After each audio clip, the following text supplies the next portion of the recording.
Hello everyone, good evening.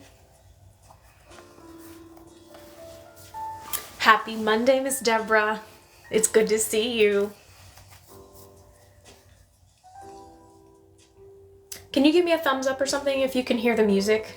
So I figure we'll play a little bit of music while everyone logs on. Mary, Amelia, Fernando, hello everyone. Michelle, hi. Thank you all for joining me this evening. Alex,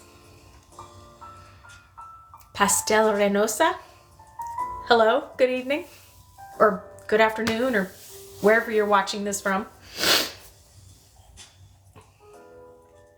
Can you guys hear the music that I'm playing right now? I figured to have some background music playing while we wait for people to log on and get situated for our book reading tonight. Because in case you didn't realize, you have stumbled upon a book reading. AJ, hello. Good evening. I hope you guys have had a fantastic Monday so far. But like I said, we are here doing a book reading today. So this is the final book, the 5th book in a 5-part series of the Kishara series by Amelia Atwater Rhodes. If you can't really quite tell from the top, I know it's cut off a little bit, but it's called Wyvernhail. Hold on. Come on. Work with me. Come on. There we go. And it's backwards, of course, but you know. So if you're new to our book readings, hi, welcome. We're glad to have you. But in case you would like to catch up on where we are, you know, I've got previous recordings of the other books that I've read for the series. So if you want to re-listen to something, or if you need to catch up on something, you can actually go to my YouTube channel, and I've got my book reading playlist listed there. And everything's already labeled in correct order for you, so you don't have to kind of do any guesswork as to which video comes after what, because I've got them all labeled, so you can't get confused or lost. So typically what we do is we wait till about 8:05 for people to get settled and to get logged in and to grab their favorite drink and maybe grab themselves a snack, because we're going to be here for about an hour or so. And I normally am drinking water, but today it's tea.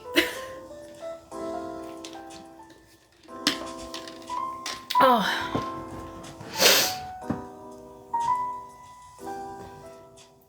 Hello everyone, hello.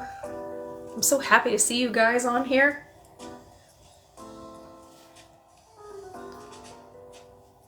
James, Patricia, Lynn, Bemsis, Carol, hello.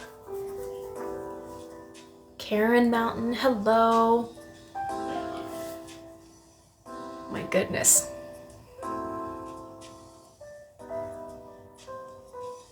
Walter, Susan, Leona, Puppy Chow. I like that. I like that handle, Puppy Chow. So for anyone who has the book, we're starting on chapter 5 this evening. So it's page 35. If you want to follow along with me as I read. But like I said, in case you either missed last week's reading or you've missed a lot of readings, you can always go back and find all of them on my YouTube channel.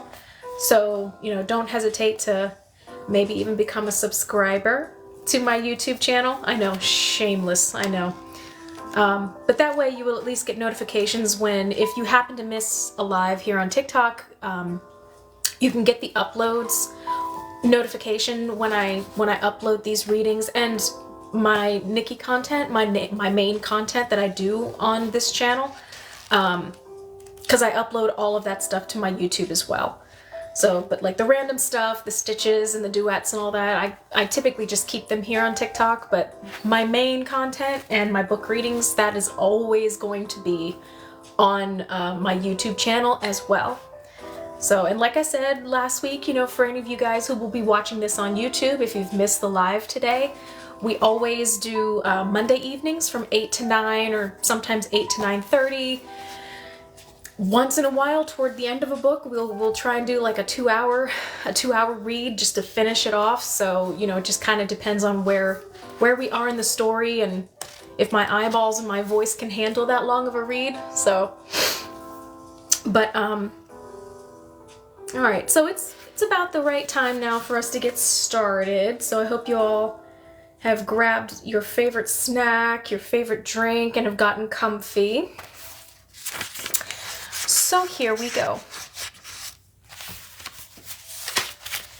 Chapter 5. I followed Nicias to the front door. As we hesitated on the threshold, my eyes lingered on him in a way I could not have avoided had I tried, and for a moment I was transported to another time, another place, where this man was not Nicias Silvermead, but Nicias of Anmeek, son of the Auna, the Empress's heir, Araceli. The Auna Ra walked upon paths that rippled with power, two of his mercy beside him. Nicias's footsteps were soft and echoed by music. The white city embraced its only prince, its spirits cajoling him, gossiping with him, and praying to him as he passed. He had nearly learned not to weep at the road's bittersweet songs, which conveyed the tears of all those who had lost their loved ones to the powers of Ekel. Hai had once spoken a prophecy to him. She had made him swear never to betray Oliza, and informed him that there could be no future in which he took the white throne of Anmeek and Oliza survived to rule Wyvern's court. What Hai had not said was that Oliza would choose to give up her throne, regardless of the choices he made. Hai? Nicias called me back to reality once more with worry in his ice-blue eyes. Nicias, what will you do now without Oliza? The Dient and the Tulithea have asked the Wyvern Guard to stay in the court for now, he answered. Many of us have been offered positions with the Royal Flight or the Serpient Palace Guard, should we wish them in case we are eventually dissolved. He still protected Oliza. He always would. He wished only that he could be numb to the crying. He had gone into the halls of Schmekel once, intending to do what Sharza and Araceli refused to do. Royal blood called to the Schmekel. He could save them, like he had saved Hai. He had tried. But this time he had failed, and though he had survived 3 members of his mercy, 3 falcons who had willingly chosen to serve him, to protect him, had lost their lives. Their deaths had taken something Ekel had not been able to, a shard of something he couldn't find words for. Oh, gods! Your soul, my love, I cried to the ghost of a Nicias I prayed would never exist. Your soul, your compassion, that is what you lost with their deaths. He wasn't thinking of returning to Anmeek, was he? You've mentioned the plans for the Wyverns. I was asking about you. Will you stay in Wyvern's court? I asked, somewhat desperately. I longed for the White City, but the Falcon Land wasn't for Nicias. Anmeek would destroy him. It nearly had before. It would for certain if he went back there. I imagine so. If he, like my mother, believed that he could do the most good from the White City, no power on this earth would stop him. Prophecy certainly would not. He looked at me with concern. What's wrong? I shook my head. Nothing, just nothing. Nothing that words would help. You need to get back. He nodded slowly, those blue eyes gazing into mine, before finally turning away. I watched him shapeshift into the beautiful peregrine falcon that was his second form. As he spread wing and shot into the sky, my breath stilled. How I wanted to do the same.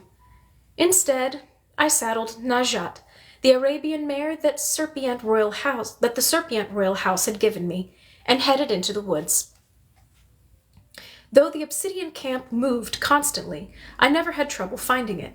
White vipers had little active power, but Maeve's magic was like a beacon to me. The first sentry I saw around Obsidian Land was not a guard, but a child, who could not have been more than 4 years old.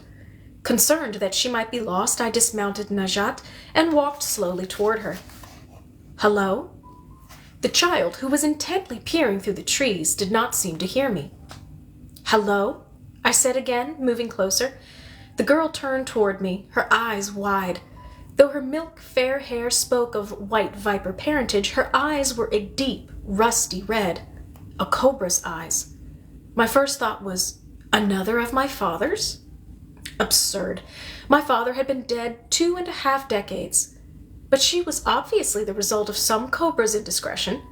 I doubted that Eliza's father would have strayed from his beloved Naga, which left only Salem. I had not thought that a boy so tightly bound to the dancer's nest would wander into these woods, but how well did I really know my cousin? Are you lost?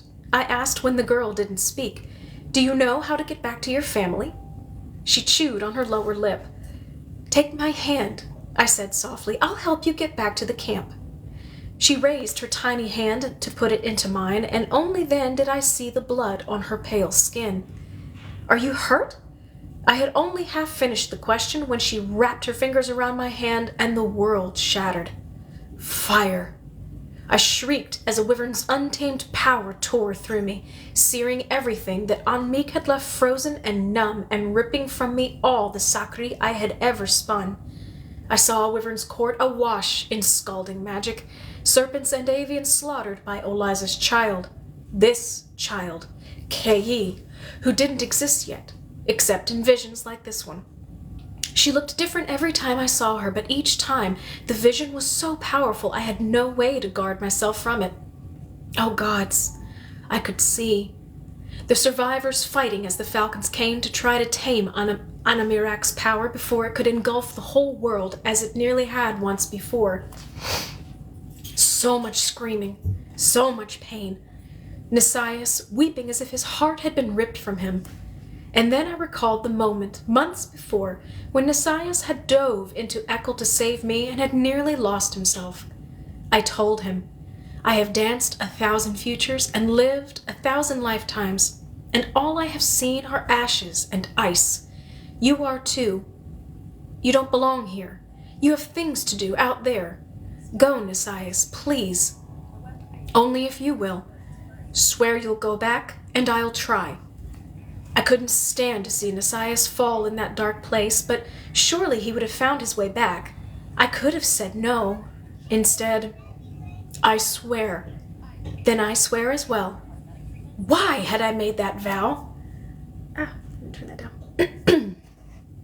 This world hurt. Everything was a struggle, without the possibility of any end but fire. Did these fools really think their mixed-blood world had any hope? I tried to shove away the visions. Hi? Nisias' silent, concerned query reached me from Wyvern's court. Are you all right? I couldn't have him come here, this close to Obsidian land. I'm fine, I replied. I'm fine. Are you sure? I'm fine! I severed the communication, one word pounding in time with my pulse. Why? Why had I tied myself back to this world? I could have remained in the halls of Schmeckel for 1,000 years and more, and I would never have needed to know this pain. I had almost broken free of the Sakri when someone real touched my shoulder, upsetting my power yet again. Nasa vere naskala. Don't touch me, I commanded, lashing out at the white viper with my magic. He fell back, his moss-green eyes hot with fear and anger. The members of the Obsidian Guild shared their names only with those they trusted most, but my power had found the viper's name, Vere, and now it was twisted into the magic that was digging like thorns into his skin. Remove it, he whispered to me. I reached out to do so, and my whole body shuddered. I can't. He moved closer and reached toward me again, but stopped with his fingertips an inch from my skin as my magical command made his muscles freeze. Are you all right? He asked. Was I all right? I had wrapped the leader of the Obsidian Guild in falcon magic, and now he asked me if I was all right. He should have been cursing me. Again, I caught sight of the girl further back in the woods, but this time I recognized her for what she was, a Sakri. a vision of horror wrapped in a child's innocent form. "Skies above," I whispered, dropping my head into my hands. "Not again." In most futures in which Eliza took the throne, peace ended with an assassin's blade. In the handful of futures in which Eliza lived long enough to bear K.E., the child slew her mother and destroyed most of Wyvern's court before the falcons descended to pick up remnants of the once grand society. I had often seen the look in my mother's eye as she realized that my empress had been right all along in creating the Avian-Serpient War to protect them from this rampant magic. Many times I had wondered how that horror would manifest itself in her opinion of her daughter. Would she be proud that I, a mongrel, had been loyal when even her faith had wavered? Or would I simply be a reminder of yet another disastrous mistake? Would I still find the answer to that question? Eliza had abdicated. She did not plan to have natural-born children. Why was the vision of K.E. still coming to me so strongly? I felt Obsidian struggle against the magic I had left on him, and shifted until he could lay a cautious hand on my shoulder. "Talk to me," he said. "Fire," I whispered. I squeezed my eyes shut against the image. "It's too much. I can't control it." "Can't control what?" "Everything. The future." "No one can," he said. The anguish I felt wasn't my own. It belonged to the serpents and the avians who would be destroyed in a future in which this child existed. Even so, it felt as if my heart had been ripped from me. Suddenly, for the first time since the day I had spun my first sakri, I was weeping. I cried without tears and without sound, but still my breath hitched and my body shook. I reached for Ekel, my peaceful oblivion, but this close to Maeve's kin and the balancing magic they still held, I couldn't make myself fall into the void even if I could have forgotten that damning vow to Nisias.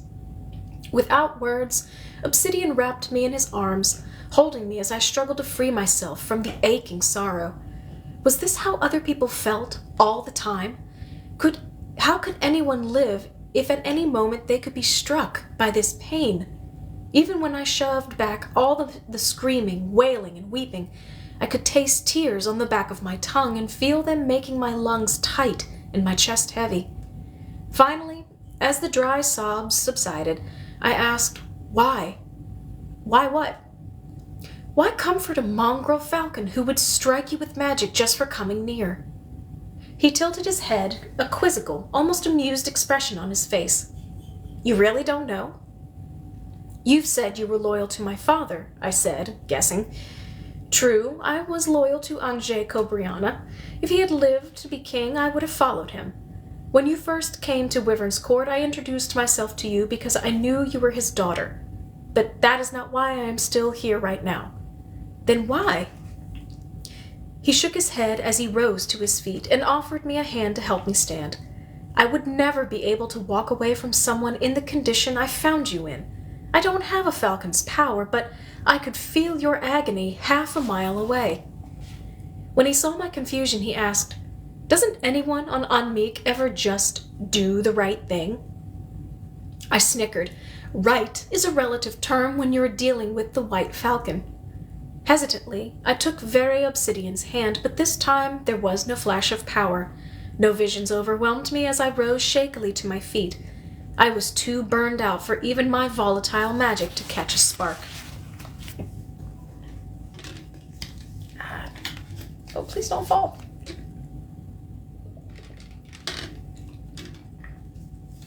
I should be drinking water when I read, but I just grabbed tea instead. Chapter 6.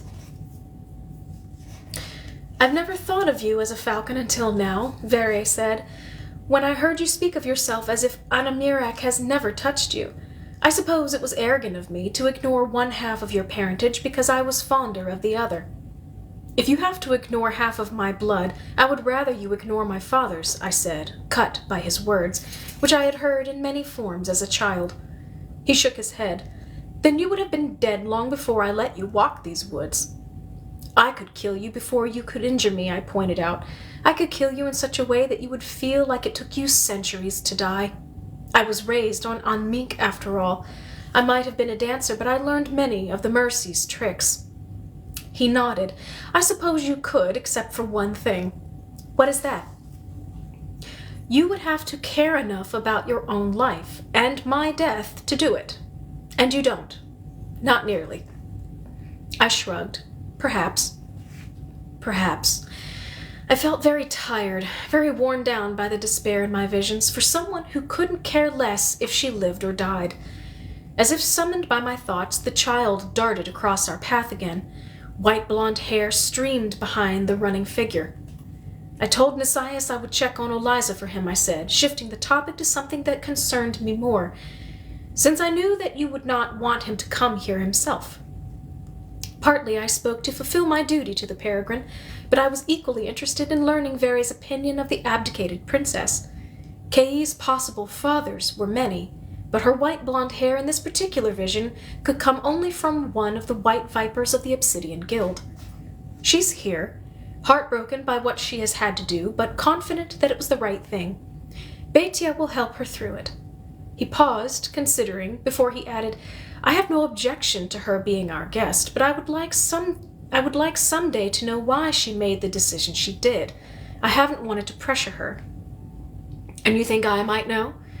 I know you know, he replied. It's only a matter of whether you'll tell me. When your kin first left the Dasi, do you know what happened? I suspect you're going to tell me I don't, he said wryly. In the ancient days, the Dasi were able to summon spirits for guidance and call the rains to feed their crops. Namid's priest could see if a mother was kindled with life just by looking at her, and when it was time, he could usher that life into the world with ease. Brish's priestess could take a dying man's last breath just as painlessly and wrap the survivors in peaceful mourning. When your ancestor, Maeve, left the Dasi, all control, all balance left with her. Rains turned to floods that swept away homes and drowned dozens of men, women, and children. A bassinet swept down the river with a wailing infant inside. Namid's touch could burn a woman so the life inside her bled. Just a glance from the Aplomado Sifka, who had been sworn to Brish, could make a person fall, and a glance from Keisha, Anamirak's priestess. I shuddered. Can you imagine a cobra's being able to kindle fire with those garnet eyes? They nearly can still, Very whispered. Serpents don't remember what it was like in those first days, but I've seen it. If somehow Eliza and her mate survived her coronation, an unlikely enough possibility since serpents will not accept an avian nog, the avian and avians will not accept a serpent Alastair. Eliza's child would bring back those days of despair which the entire avian-serpient war was fought to keep at bay. The war. Nisias felt that the Falcon's actions had been unjust, that kindling the war had been evil. But what else could have been done when there was no good decision that could have been made? How can you know this? Very asked me. Sakri, I replied. Why was I trying to warn this white viper of what the consequences might be if he or one of his people joined with Eliza?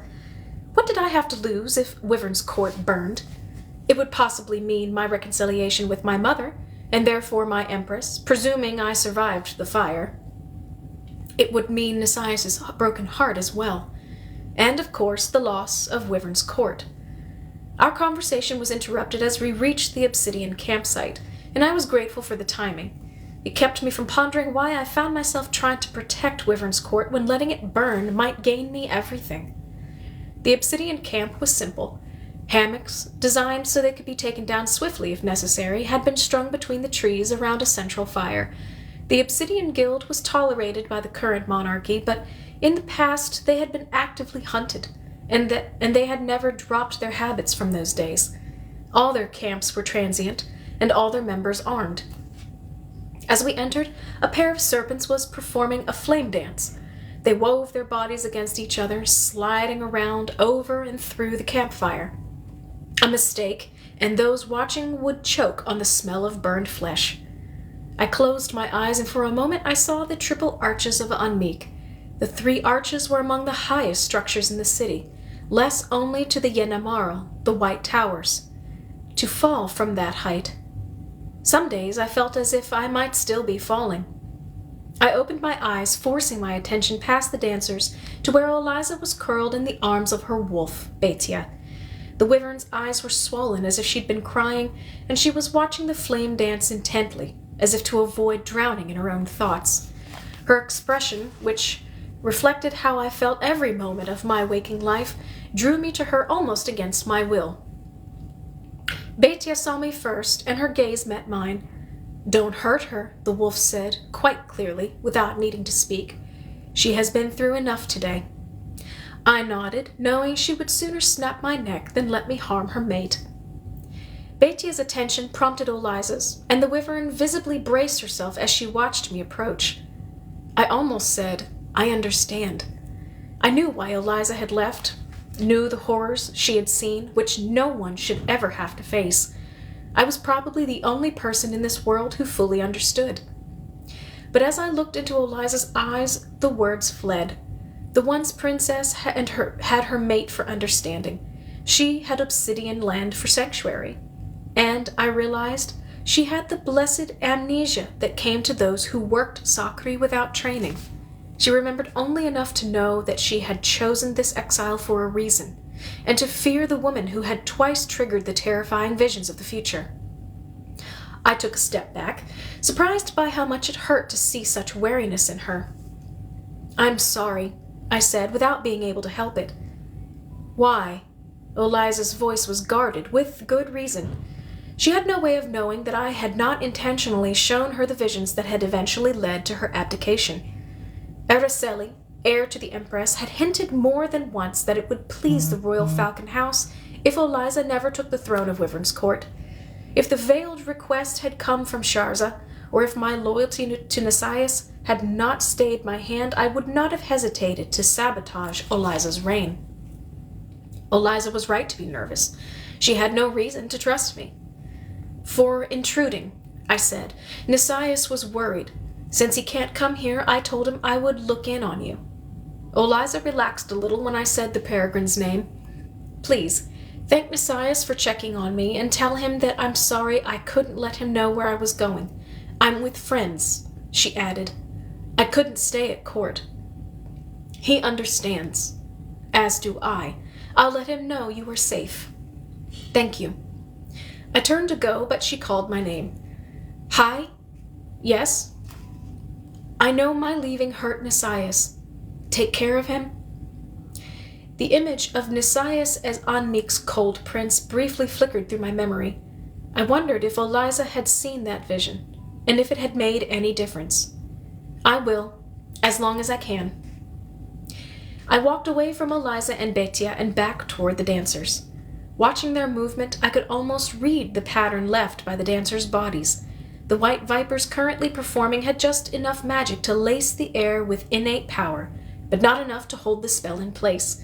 Otherwise, a Darasi cane like this would have had the power to call the rain, or, if unbalanced, to drown the earth. "What do you think of our dancers?" Very Obsidian asked me. I shook my head, trying to banish the image of dancing from my mind, trying to forget the white arches where I had experienced the greatest bliss and the greatest devastation. "They're lovely," I said, with no real emotion in my voice. The dancers had sunk into a deep bow, feet, knees, head, and hands pressed to the ground. There were two reasons for the bow. The first was to give thanks to the audience, and the second was to recover their strength. On Anmeek, such a bow would sometimes last days, as the dancers rested. Those dances were rare but incredible to behold, especially when performed by someone of the upper ranks. "Hi?" "What?" I snapped, more forcefully than I had intended. Very Obsidian held out his hand. "Dance with me." Fool. Didn't he know my wings were broken? They had been scarred, tortured, and lost the last time I had tried to dance in the skies of the White City. "Are you still courting my father, Vere, or are you courting me now?" He arched an eyebrow.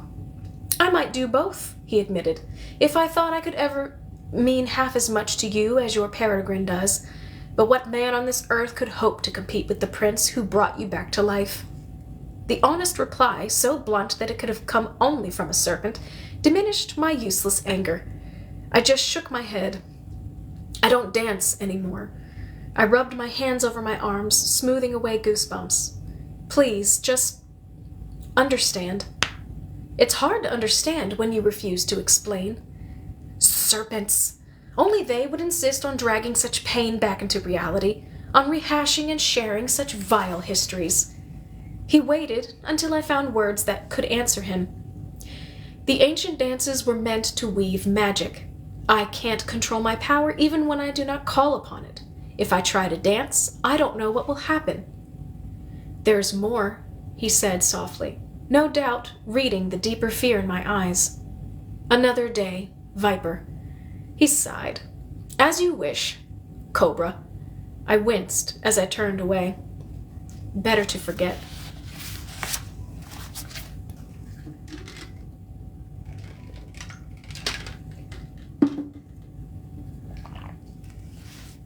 Stay.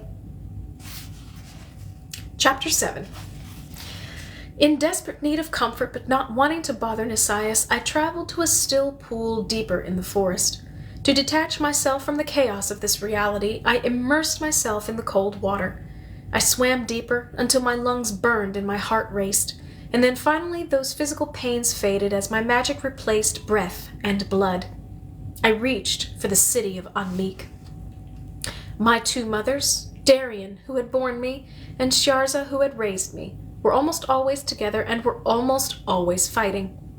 Few people had the power or the courage to argue with the Empress Sharza, but Darien was one of those rare souls who did. I did not mean to intrude on their conversation that day, but I had carelessly reached too far.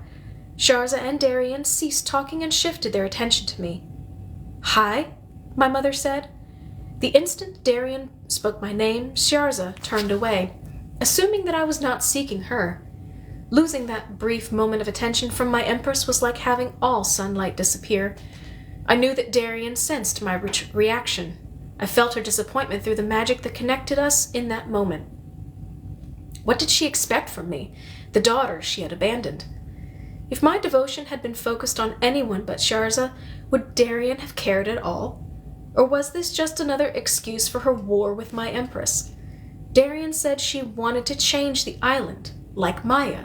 She had lofty ideas, many of which I might have agreed with if I had believed her stated motives. However, as far as I could tell, what motivated my mother was not the desire for equality and freedom of which she spoke, but stubborn spite. I often wondered if it had truly been love for my father that had driven her to commit treason. Wouldn't she have been more concerned about that man's child? If you hate the White City and everything it stands for as much as you say you do, I asked my mother bitterly, if you hate the lady and her heir and Anmeek, why do you stay there? Why do you stay in that land? That land I have always wanted. That land I will never have because I was born with a cobra's blood. Why do you struggle in a place you hate? Struggle and fight when nothing will ever change. Why? Why could you never just be a mother to your daughter? Because, Darien tried to explain. Did she herself understand it? Or was this fight just something she had started one day and now couldn't find her way out of? Because I love it as much as I hate it. I have always only loved it. I would give it to you if I knew how. I am trying, Hai. I want to change things. As long as I stay here, I have the Empress's ear. I can make things better. Maybe someday you will feel welcome in the city and will come home. You don't do this for me. I do it for you and for the Cobriana and Wyvern's court and all the thousands who died in Sharza's war. I cannot give you the White City, but I am doing all I can to protect the world you have. You know that Araceli would see Wyvern's court destroyed if our Empress let her. Our Empress, only when it suited her purposes. Still, the child Alasdair's scream, blood on the hawk child's hands, blood on my own. And Oliza's abdication, I asked. Did you know of that? The Wyvern's magic disrupts my Sakri, Darien replied. I have trouble seeing what she will do. Her abdication was as much a shock to me as it was to you. It certainly was not something I had planned. What about Araceli or Sharza? Neither of them had a hand in it. I have enough power here to keep them from meddling. Mostly. My mother hesitated. Did they speak to you? She asked, no doubt questioning my loyalty, as Eliza did. Of course, I replied. Let her take from that what she would. I owed this woman no answers. There was only one reason I wished to have her as an ally. Regardless, my concern isn't for Eliza. I'm worried about Nisias, now that he isn't bound to her. You helped him leave this island once. I broke off, suddenly realizing that Darian was not on my side. She had helped Nisias leave the island, yes, but she had always wanted him beside her on Anmeek. If you take Nisias from here, there was no threat that would matter to my mother. I would never forgive her, but since when had she cared? Don't you see? Darian argued. Nisias has no place in Wyvern's court. Not now, and he could do so much good here. Araceli would listen to Nisias because she wants her son's favor, and as prince, he would have power I can never dream of. My empress, I said, petitioning for Sharza's attention, please leave Nisias alone. It is not my will that would bring Nisias here, Sharza replied. I have denied both Darian and Araceli permission to interfere with him. However, if he comes home of his own free will, I cannot refuse him his place. There is no free will, not on Anmeek. I will not take him from you, my empress reassured me. It was a cold comfort, and she knew it. She probably would not need to. Be strong, Quimac Nacera, she bid me, the words a dismissal. My mother said nothing as I severed the magic between us so abruptly that I fell into the sound of Nisias' screams. Eliza's child, Kayi, was laughing, her red blonde hair rippling around her cherubic face. Her eyes were bright and as golden as a hawk's, but her eyelashes were pitch black, an eerie contrast to her otherwise fair features. Her hands and arms were stained by twisting indigo magic that contorted and heaved across her flesh, but the child paid it no mind. Kayi laughed. She was too young to understand ruin. Sive Chardet wore not a mark upon her skin, but she was as silent and still as all Brish's realm as Araceli lifted Alea into her arms. Sive's baby began to wail. You can't take Alea. Kayi giggled as Nisias protested and struggled to reclaim the only surviving heir to the Tuuli Thea. The Falcons had taken Salem's son, Zenle. They couldn't take Alea. Araceli's mercy held Nisias back, two of them gripping each of his arms. Araceli held the baby as gently as porcelain, looking sadly into its frightened eyes. I will return her to the avian throne when the time comes, she assured Nisias. Be grateful, my grandson, that I do not have the heart to slay my own blood. She dropped her gaze to Kayi, who had begun to hum a little song. Care for that one, if you wish. I will leave to you the decision of when she must be given back to Brish. No, he pleaded. Araceli turned with Alea in her arms, and again Nisias shrieked, tearing into the guards, holding him physically and magically. They knocked him to his knees as black-red slices of power rent his skin, leaving him shuddering on the ground. He could only watch as the Falcons carried the little child away. All of Nisias' monarchs were gone. Alea and Zenle taken. Eliza, Salem, Sive, Zane, Danica, Irene. The faces of the dead marched through his pained memory.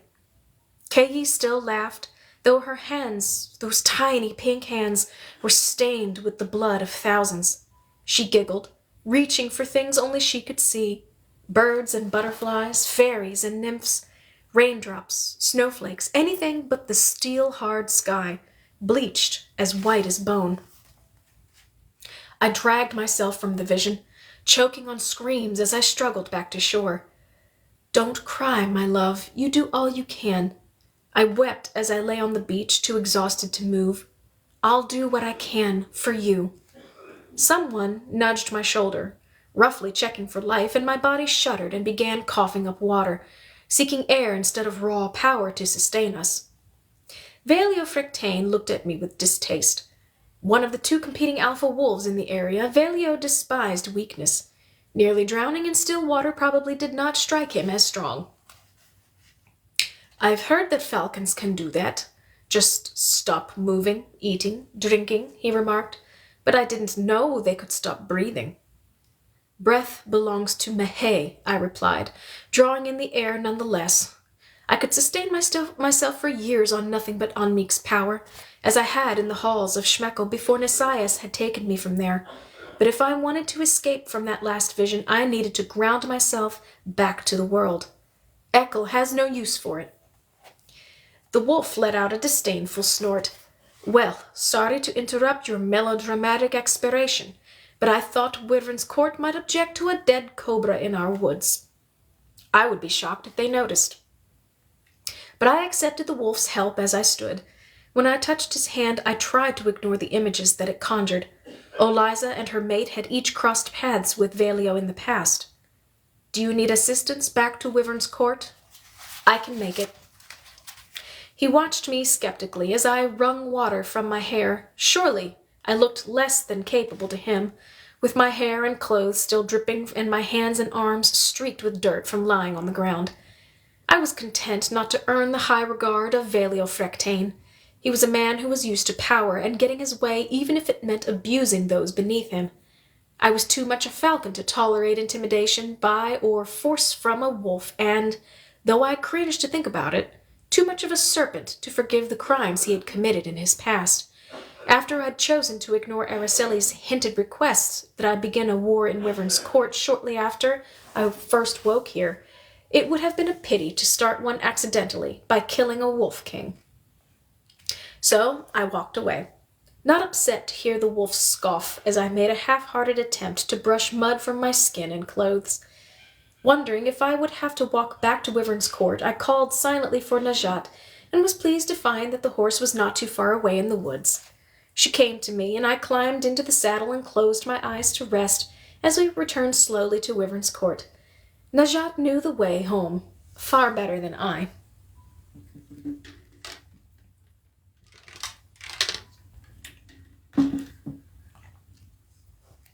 Chapter 8. The ride to Wyvern's court seemed unnaturally long as I fought fatigue. I intended to tell Nisias that I had seen Eliza, and then I hoped to curl up somewhere to sleep. I jumped as the peregrine dove through the treetops and returned to human form barely a breath from Najat's side. I expected Nisias to inquire immediately about Eliza, but his first words were, "Are you all right?" I nodded, pleasantly surprised by the query. I spoke to Eliza. She and Betia are safe with friends who would never let welcome guests be hurt on their land. Eliza asked me to thank you for your concern and assure you that she would be fine. Nisias reached out as I spoke and brushed a streak of dirt from my cheek. The brief touch made my skin tingle. Thank you for going. It's good to know she is well. Are you sure you're all right? I must have looked puzzled because he added, I don't know exactly what happened to you earlier, but I felt enough to worry. I didn't mean to trouble you. I know you have more to worry about than me, I said. He winced. I'm sorry. It wasn't a criticism. I know you didn't mean it to be, but I do feel responsible for you, and I feel like I've neglected... I held up a hand to stop him before he could go further. Nisias, I am an adult woman, not a child. You pulled me from Ekel, and I, at least sometimes, thank you for that. But have you forgotten that I came back to save your life? You aren't my caretaker, and I don't want to be your ward. I took a step back, horrified by what I had just said. Every heated word was true. Of all the things I wished I could be to the peregrine, child was not one of them. But to speak that way to Nisias... When I forced myself to look up at him again, he was regarding me in a way I couldn't quite interpret. You're right, he said after a few moments. You're a long way from being helpless. I know that. But I can still care about you, even if you don't need me to. I didn't know how to respond to that. I tried, haltingly, to explain. The visions have been more difficult to control of late. There is too much going on. People are making decisions, major decisions, and every time they do, I shuddered, It's hard because of Eliza's abdication. I nodded. What have you seen? Nisias asked. I shook my head. Nothing specific enough that you could guard against it. I shouldn't even have mentioned it without knowing more. Nisias looked at me as if he was trying to read my mind. If he did try, he might succeed. But the peregrine was a gentleman, and his own morals kept his magic from violating the privacy of my thoughts. I reached forward and touched his arm. You should rest, I said, feeling the exhaustion in his limbs and realizing that he had been awake not just one night, but many. Your body hasn't learned yet how to go so long without sleep. Nisias nodded, and I felt him sway slightly as if accepting for the first time how tired he was. You can invite me to join you, I called mentally. I wouldn't say no. I would carry you to sweet sleep, and perhaps I could find the same in your arms, unhaunted by echo. Nisias pulled away as he nodded again. You're right. I'm no good to anyone in this shape, least of all my king. I knew he had wanted to say my queen. Sweet dreams, I bid. Silently, I added, sweet dreams, my light, my heart. Once he had left, I did not know where to go. One of my father's traits had bred true. Like a serpent, I do not do well with silent solitude. If I closed my eyes now, I knew I would see Kagi again. The child frightened me more than anything else in this world could. I chose the candle shop on the northern hills. Opal greeted me in the back room with a scowl, but the falcon didn't ask questions as I approached him. He never did. We didn't speak as he wrapped his arms around my waist, savoring the flavor of my magic and the scent of my skin. It was a false comfort, an illusion, like so much of Unmeek's domain, but for now, being in someone's arms as I closed my eyes was enough. For a handful of hours, I slept deeply. But then again... Salem Cobriana, Dient, lay in my arms, dying. His body was cold. His red eyes had turned a tawny brown. His heartbeat raced, pushing the poison faster, deeper, while his lungs fought paralysis. I could barely feel him, his life, anymore, slipping away. I knew I could save him. I had that power. Always had. I could use my magic to heal the tissues, destroy the poison. But terror gripped me. I could ask the magic for that much, and she would grant the favor, but she would ask even more in return. I could swim her dark, still waters, but I would drown. I shrieked for help, but none came. None ever had. None ever would. I covered Salem with my body, wishing I could give him my warmth, but did not reach out to him with the greedy magic that could save his life. I couldn't. Please. Too late. Nisias reached his fallen monarch's side. He did what I would not, reaching out with his magic, but the attempt was clumsy. He had never had this type of training, and it was too late anyway. I felt Salem die, felt the last spark go out as Brish claimed her own. I woke alone, despite having drifted into sleep in Opal's arms. He had not left long before. The bed was still warm where his body had lain, but it was long enough for that grisly vision of Salem to seep back into my mind. It had changed. The cobra died of poison now, instead of at the hands of an angry mob. The end result remained the same. It was possible that Salem's death called to me so strongly simply because he was a cobra, as my father had been, but I feared there was more to it. To have such a vivid vision twice implied that it was more than a vague, far-off possibility. Fate, or more likely a conspirator, was actively working toward this future. Fighting fate was a pursuit for far stronger souls than mine. The candle shop was quiet as I stepped into the front room. Opal, his hair still tousled from bed, glanced at me but did not even bother to say good morning. Gren and Spark were absent, probably tending their booth in the market, but Maya was there, keeping the fire hot and the tallow soft as she worked. I suppose you know that Salem Cobriana takes the throne tonight, Maya said, making it clear that she had not forgotten our argument. Neither had I. Gods and fate willing, he will. Maya scoffed. I could never become dient with Salem Cobriana alive, I said bluntly. If fate had destined that Salem Cobriana die, there was nothing I could do, but I would not let Wyvern's court, Nisias's home, my home now, fall because this traitor had delusions of a bright new world. If he falls, and I suspect that you had a hand in it, my first order as queen will be to execute the 4 of you for treason. In the frozen silence that followed my words, I picked up a small knife that Maya had been using to trim the wicks for her next batch of candles. As she watched with wide eyes, I drew the blade across the back of my hand, not wincing as I cut Anmiek's symbol into my skin. This I swear by blood and blade and flame, I whispered, to the god Anmiek who holds all vows true. If Salem Cobriana falls, those responsible will know my wrath. With a flick of my wrist, I let the droplets of blood that had gathered on my skin splash into the fire. Maya and Opal both recoiled as the flames turned indigo for an instant before collapsing again. As Maya had said, they were both Kajes. They had no power. I was not as harmless. Do you hear me, Maya? She nodded mutely, her gaze locked on the wound on my hand and the drops of blood there. And you will make my will clear to the others? Yes, she whispered. I wiped the knife on my arm, leaving a streak of blood there as I cleaned the blade. I had done what I could. Without another word, I stepped out of the house with no plans ever to return.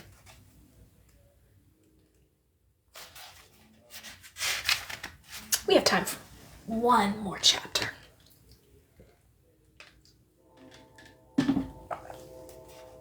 Chapter 9. I watched from the hillside as the people of Wyvern's court prepared for Salem's coronation. From dawn to dusk, the air reeked of tension, fear, hope, and despair, and the sweat of desperate excitement. I knew that the people felt abandoned by Eliza, and though they loved the Cobra Prince, they had been hurt badly enough that there was an edge of wariness in their jubilation as they gathered in the market square to witness the young dancers rise to king. By evening, all the members of both royal families were in attendance, with the exception of Eliza, and Salem's still missing mother. Danica Charday and Zane Cobriana were standing just in front of the dais. Eliza's mother would still be queen of the Avians after this night, but her father would have to relinquish his title. Nakola, once queen, and Sive Charday, future heir to the Avian throne, stood beside them. There was no need for the Avian royal house to witness the Serpiant succession, but their presence clearly showed Charday's support for the Cobriana and hope for the continued alliance of Wyvern's court. I made my way down to the market square, but refrained from approaching the royal family. They made no effort to seek me out. When Sive noticed me in the crowd, she smiled politely but edged closer to her Alastair. "Milady," Arquette called out just then. The Serpiant normally sold pastries in the early morning, but she was doing a brisk business in the ever-growing crowd. "You haven't eaten today, have you?" she asked, looking me over. When had I last eaten? "It has been a while," I admitted. "You need to take better care of yourself," she said. "I set aside some of those honey cakes I know you fancy, in case you came by. The Dancer's Nest is giving Salem and his mate an ornate formal ceremony, and it won't start until full dark. You have a few minutes yet to fortify yourself." "The wolves are here," I observed, trying to distract the well-meaning but aggressive merchant. My appetite would return eventually when the magic had calmed. Until then, trying to force food down my gullet would only bring it back up again. "I know Kalisa Vahamil, but not the other one," Arquette replied. "Are they mates?" "Frektain and Vahamil are enemies," I said, already turning my attention to the white-haired man at the very edge of the market. The Obsidian Guild had sent representatives here too. Though they refused to be ruled by the Cobriana, the Guild had not survived for as long as they had by being disinterested. They would know about everything that occurred that night.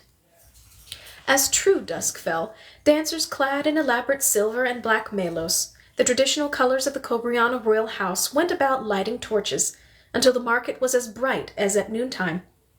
When finally the prince emerged with his queen-to-be, Rosalind, the image took my breath away. The next Dient and Naga made a beautiful pair. A ripple of appreciation ran through the crowd. Then the peaceful moment was broken. Rosalind began to weep, and Salem— No, that wasn't now. Salem was fine, would be fine, had to be fine. I was less interested in the elaborate ceremony than I was in the reactions of those watching it. Most serpents were enraptured by the royal pair, but more than a few exchanged concerned or outright skeptical glances. Were some of them beyond worried? Which ones might have treason on their minds? Despite my cynical thoughts and the anxiety in the audience, when Salem kissed his mate, a tender sigh passed through the crowd. Couples among the serpientes moved closer together. Zane and Danica leaned against each other. I even saw Sive tentatively reach a hand toward her reserved Alastair, though when her fingers brushed Prentice's, he looked startled and uncomfortable. She blushed and withdrew the attempted contact. My eyes sought Messias. He had positioned himself higher on the hill so he could see everything going on, and I was startled to find him looking toward me. He offered a tired half-smile, and then his gaze moved on, scanning the crowd the same way mine had been. I turned, and the door opened, and Messias entered, his face nearly gray with exhaustion. "Oh, fates, what has happened?" Eliza gasped, pulling away from Betia as she saw the pained expression of her former guard and always friend. I shuddered, pulling back from the vision at first, and then intentionally trying to move toward it. I needed to see what caused this future. Eliza stumbled back, caught by her mate. "No," she whispered. "Sive and Danica are working to keep—" Messias looked away. "Eliza, they need you."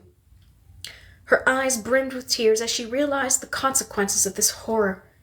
I will speak to—" She turned to kiss Betia goodbye, her voice choked up as she whispered, "My love." And then there was only fire. I startled back from the vision when someone in the real world came to my side. "It seems like you would have learned by now to be careful," I said, as Very Obsidian touched my arm. He was dressed as the dancers were, also wearing a black cloak embroidered with silver, which hid his white viper features from the casual eye. "I am always careful," he replied, "but being careful sometimes involves taking risks. I can see in your eyes when you start to drift away, and I can feel your magic waver when you are upset. What horrors do you see when you look at the new king?" "Is Salem king already?" The white viper nodded. "You must have lost quite a bit of time there. What was it you were seeing instead? Why does it matter to you?" He seemed to consider my words carefully. "Throughout history, the Cobriana have alternated between offering my people an olive branch and offering them a noose. I don't know this cobra. It worries me that when you look at him, I can almost smell the blood." "It isn't yours," I said. "You've seen his reign?" I shook my head. I had seen Eliza's reign, even though it had always ended in ice or fire. I had seen Sive's reign. The cobra had just been crowned king, and still I could not see him rule. "You mean for once the future is as much a mystery to you as to us mere mortals?" Very joked. Salem and his mate were moving toward us through the crowd. "Do you care to introduce yourself to the current monarchy?" The white viper hesitated for just a moment, but then shook his head. "Not just yet. Take care of yourself, Hi." He squeezed my shoulder, but was gone from my side before the Dient and his queen reached me. "Hi, thank you for attending," Salem said, with what looked like a genuine smile. A warm regard from the cobra unnerved me. I could only nod. It seemed appropriate. "Have you been introduced to Rosalind?" "No, we haven't." Halfway through offering my hand, I recoiled. For just a moment, I could almost taste the viper's tears. "I'm sorry. The dancer queen, instead of looking insulted, looked relieved not to have to shake my hand. Salem frowned. "Are you all right?" Fortunately, before I had to answer, Sive found us in the crowd. "I'm sorry to interrupt," she said, touching Salem's wrist. "I was hoping I could get some advice." The hawk dropped her gaze, her expression more carefully controlled than she usually kept it around serpents. "It's fine," I said, half curtsying, a habit from another world. as I excused myself. Salem and Rosalind shrugged before turning their attention to Sive. I would always be a falcon to them. They didn't trouble themselves to worry about me. All right.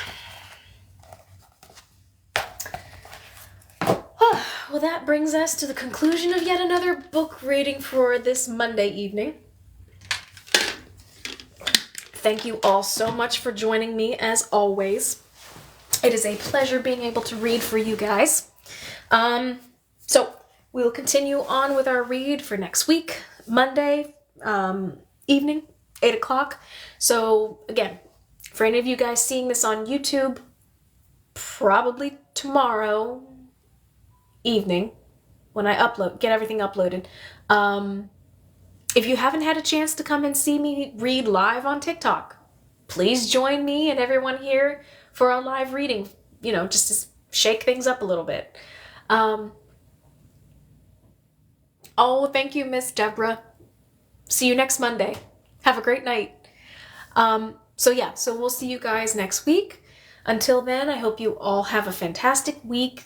Keep yourself safe, stay hydrated, stay warm in case wherever you are is being smacked with snow or wind or whatever the hell else is going on in the weather world right now. Shaylin, oh, don't worry. If you check out my YouTube channel tomorrow evening, this particular episode will be uploaded so you can go back and watch it.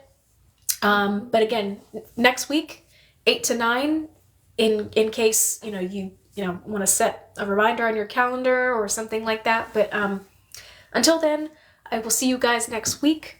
Thank you for joining me, and I will see you, you'll see me later this week on some other videos I need to upload. But as far as reading, I'll see you guys on Monday. Bye.